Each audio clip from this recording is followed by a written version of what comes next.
fois contre le siège social de la commission scolaire de Sorel. La déflagration qui a détruit une partie de la façade de l'immeuble survient moins d'un mois après l'arrestation de 16 étudiants qui revendaient de la drogue dans une école de cette commission scolaire.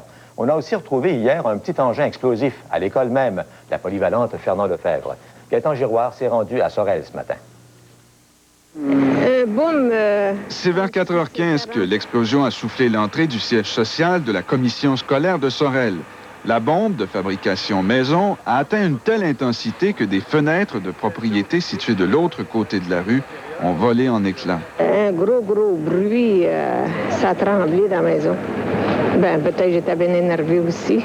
Il s'agirait d'une bombe artisanale d'assez faible puissance quand même, une bombe tuyau, plus communément appelée en anglais une pipe bomb. C'était peut-être qu'une coïncidence, mais hier après-midi, les policiers de Sorel ont répondu à un autre appel à la polyvalente Fernand-Lefebvre. Ce petit tuyau a explosé dans une poubelle sans causer de grands dommages. Cet attentat a lieu un mois après la rafle de la police de Sorel à la polyvalente locale. 16 étudiants ont été arrêtés pour trafic de drogue. La commission scolaire les a tous mis à la porte, au grand mécontentement de leurs parents. On n'a jamais eu de menace à aucun moment que ce soit, ni de téléphone anonyme, de choses comme ça, jamais.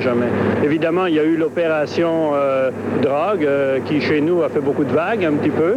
Est-ce qu'il faut lier ça à ça? Je ne saurais dire du tout. L'une des hypothèses qui Elle réside au foyer Romain Becquet.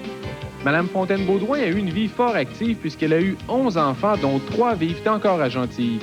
Quand on lui demande quel est son secret de longévité, elle répond tout simplement qu'elle n'en sait rien, que c'est le bon Dieu qui décide.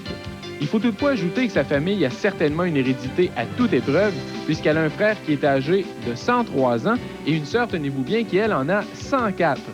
Même à 107 ans, Alma Fontaine-Baudouin possède encore une vie... J'ai fait, je ne le savais pas à l'époque,